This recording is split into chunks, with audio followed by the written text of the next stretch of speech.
அதிமுகவிலிருந்து திருமதி சசிரேகா அவர்கள் நம்முடைய இணைந்திருக்கிறார். வணக்கம் திருமதி சசிரேகா. நேற்றைய தினமே சட்டப்பேரவையில் நடைபெற்ற நிகழ்வுகளை நீங்களும் பார்த்திருப்பீங்க அப்படின்னு நினைக்கிறேன். அப்பவே முதலமைச்சர் சொல்லியிருந்தது என்ன அப்படின்னா, நாங்கள் இருந்த வரைக்குமே நீட் தேர்வு இல்லை, நீங்க ஆட்சிக்கு வந்ததுக்கு பிறகுதான் நீட் தேர்வு உள்ளேயே வந்துச்சு அப்படின்னு எதிர்க்கட்சி தலைவரை பார்த்து அவர் சொல்லியிருந்தாரு. தற்போதைய நிலையில விஜய் அவர்கள் திமுகவை நோக்கி பல்வேறு கேள்விகளை எழுப்பியிருக்காரு. இது தொடர்பாக உங்களுடைய முதற்கட்ட கருத்துக்களை பகிர்ந்து கொள்ளலாம். வணக்கங்க.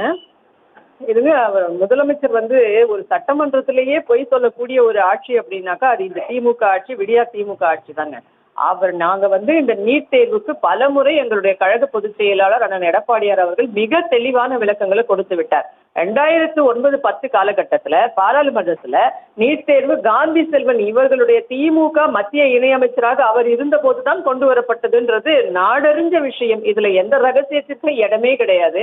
இப்படி நீட் தேர்வு வருவதற்கான அடிப்படை அச்சாரத்தை அன்றைக்கு விதைத்து விட்டு அதற்கப்புறமும் தொடர்ந்து பொய் சொல்வது, திமுகவை கோயபல்ஸ் பிரச்சாரம் செய்வதில் உலகத்திலே திமுகவை போன்ற ஒரு கட்சியை பார்க்கவே முடியாது. இவர்களை யாரும் அந்த விஷயத்தில் அடித்துக் கொள்ளவே முடியாது. ஏனென்று சொன்னால் பாருங்க, இப்போ தேர்தலுக்கு முன்னாடி 2021 தேர்தலுக்கு முன்னாடி என்ன சொன்னாங்க? முதல்ல அனிதாவை வைத்து மரணத்தில் அரசியல் செய்தது, மாணவியின் வாழ்வோடு விளையாடி அரசியல் செய்தது முதலில் இவர்கள் தான். அனிதாவுக்கு ஒரு நம்பிக்கையை கொடுத்து உச்சநீதிமன்றம் வரை அவரை செல்ல வைத்து இன்றைக்கு இருக்கக்கூடிய சிவசங்கரன் என்ற போக்குவரத்து துறை அமைச்சர் மாணவிகளை வைத்து அரசியல் செய்கிறார் அண்ணன் எடப்பாடியார்னு பச்சையாக ஒரு பொய்யை நேற்று கூட நேற்று முந்தானத்து கூட சொல்லியிருக்காரு. இவர்கள் அதை பற்றியெல்லாம் பேசுவதற்கு திமுகவினருக்கோ திமுக அமைச்சர் சிவசங்கரன் போன்றவர்களுக்கோ துளி கூட எந்த அருகதையும் தார்மீகமும் கிடையாது.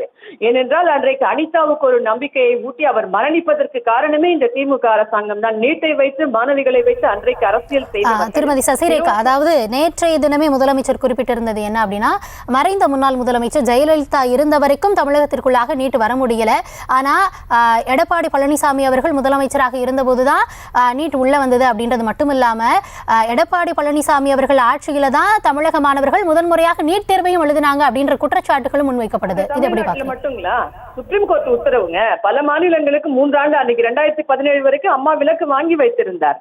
அதற்கப்புறமா மத்திய அரசு, காங்கிரஸ் போன மத்திய அரசு வந்த பின்னாடி, இந்த ஆட்சி வந்த பின்னாடி மத்தியில ஒரு சுப்ரீம் கோர்ட்ல இருந்ததுங்க வழக்கு. அவங்க உத்தரவு போடுறாங்க அனைத்து மாநிலங்களும் நடத்தணும் அப்படின்னு. தமிழ்நாட்டில் மட்டும் நடத்தப்பட்டதா சொல்லுங்க? விலக்கு வாங்குவதற்கு அந்த ஆண்டு நாங்க ட்ரை பண்ணோம். 2017 நாங்க விலக்கு வாங்கணும், அடுத்த ஆண்டு ஒரு ஆண்டு என்று எங்களுடைய சட்ட அமைச்சர்ல இருந்து, எங்களுடைய மக்கள் நல்வாழ்வுத்துறை அமைச்சர்ல இருந்து, எங்களுடைய கழக பொதுச் செயலாளர் அன்றைய முதலமைச்சர் அண்ணன் எடப்பாடியார் வரைக்கும் டெல்லியில நாங்க முகாமிட்டு உட்கார்ந்து அதை கொண்டு வரும் வேளையில் அவர்கள் அந்த வருஷமும் தமிழ்நாட்டுக்கு விலக்கு தரும் போது அதுக்காக கோர்ட்ல போராடி கார்த்தி சிதம்பரம் போன்றவர்கள் காங்கிரஸ்காரங்க தான் மீண்டும் யாருக்குமே விலக்கு கிடையாதுன்றதை கொண்டு வந்தாங்க அன்னைக்கு. இது எல்லாத்தையும் தாண்டி 2021 தேர்தல் பிரச்சாரத்தில் திமுக என்ன சொன்னது? எங்களிடம் நீட் ரகசியம் இருக்கிறதுன்னு துணை முதலமைச்சர் உதயநிதி தானே சொன்னாரு.